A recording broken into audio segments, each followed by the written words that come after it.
The year is 1976. The rock and roll landscape was dominated by larger-than-life figures. You had the fire-breathing demons of Kiss, the mystical stadium gods of Led Zeppelin, and the rebellious punks taking over the underground. To be a rock star, you needed a massive ego, a leather jacket, and a multi-million-dollar record label backing you. But in a quiet suburb of Massachusetts, the biggest rock album of the decade was being secretly constructed by a guy who looked like an accountant. His name was Tom Scholz. He wasn't a party animal. He was a literal MIT graduate who worked a 9-to-5 corporate job as a product design engineer for the Polaroid camera company. By day, he wore a button-down shirt and sat in a cubicle. But by night, he was a mad scientist obsessed with the perfect guitar tone. Tom Scholz didn't have the money to rent professional recording studios, so he decided to build one himself. He spent every single penny of his Polaroid salary buying raw audio equipment, cramming it into the tiny basement of his apartment. But standard 1970s gear wasn't good enough for the sounds he heard in his head. So, Scholz used his MIT engineering degree to literally invent his own equipment. He built custom guitar pedals, he wired his own amplifiers, he created a makeshift 12-track recording system. He would work his corporate job all day, come home, and spend the next 10 hours in his basement, meticulously laying down guitar tracks, bass lines, and keyboards, all by himself. His only collaborator was a local singer named Brad Delp, who possessed one of the greatest vocal ranges in rock history. For 6 grueling years, Scholz and Delp recorded demo tapes in that basement. They poured their souls into songs that Scholz had painstakingly composed, layering dozens of guitar harmonies on top of each other to create a massive symphonic wall of sound. They mailed these basement tapes to every major record label in the music industry: RCA, Capitol, Atlantic, Columbia. The result? Total, absolute rejection. Over and over again. The corporate executives told Scholz that his music was too polished, too complicated, and that a guy recording in a basement would never be able to compete with the million-dollar studios in Los Angeles. Most musicians would have quit, but Tom Scholz was an engineer, and engineers don't quit when they hit a wall. They find a way to dismantle it. Scholz was ready for the next move. If you're enjoying this deep dive into the basement tapes that changed music, make sure to like and subscribe as we dismantle the industry together. Finally, in 1975, a miracle happened. Epic Records heard a new version of the demo tape and offered them a record deal. Scholz was thrilled, but there was a massive, devastating catch. The corporate executives at Epic absolutely hated the idea of releasing an album recorded in a basement. It went against every rule in the industry.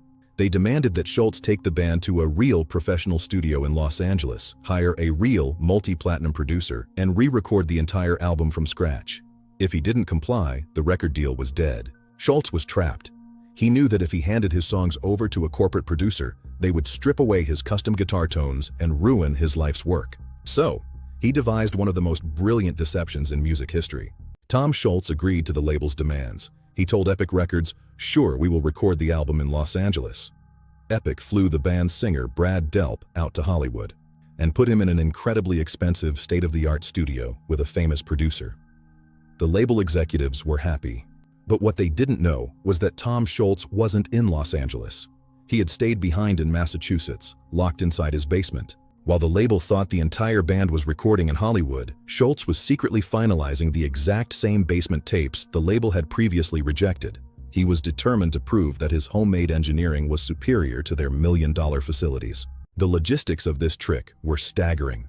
Scholz had to take his 12-track basement recordings and meticulously transfer them to professional 24-track tape so they would look like they were recorded in a high-end studio. He worked in total secrecy. Once he finished the instrumental tracks, he flew the massive tape reels across the country to Los Angeles. He walked into the Hollywood studio, slapped his basement tapes onto their multi-million-dollar machines, and had Brad Delp sing his vocal parts over them. The producer hired by the label essentially just sat there and watched. When the album was finished, the executives at Epic Records listened to it and declared it a sonic masterpiece, completely unaware that they were listening to a guy's basement. In August 1976, the album was released under the band name Boston. The lead single was a track Scholz had been tinkering with for 5 years, called More Than a Feeling. The moment it hit the radio, the world stopped. Nobody had ever heard guitars sound like that. It was a massive, soaring, orchestral wall of pure rock and roll energy. The pristine audio quality blew every other album on the radio out of the water. The album didn't just become a hit, it became a cultural phenomenon. It sold 17 million copies, becoming the fastest-selling debut album in the history of the music industry. And it was all built by a Polaroid employee with a soldering iron. When the executives at Epic Records finally discovered that their multi-platinum billion-dollar asset was secretly recorded in a Massachusetts basement, it was too late. Tom Scholz had already won. He beat the entire music industry at its own game. He proved that you don't need corporate permission, unlimited budgets, or an army of famous producers to make a masterpiece. You just need an uncompromising vision and the stubbornness to see it through. Scholz eventually left his job at Polaroid, patented his custom guitar inventions, and cemented Boston as one of the greatest rock bands of all time. It is the ultimate triumph of the underdog, the day the tinkerer conquered the world. Thanks for watching this journey into the basement tapes. For more stories of musical defiance, like and subscribe.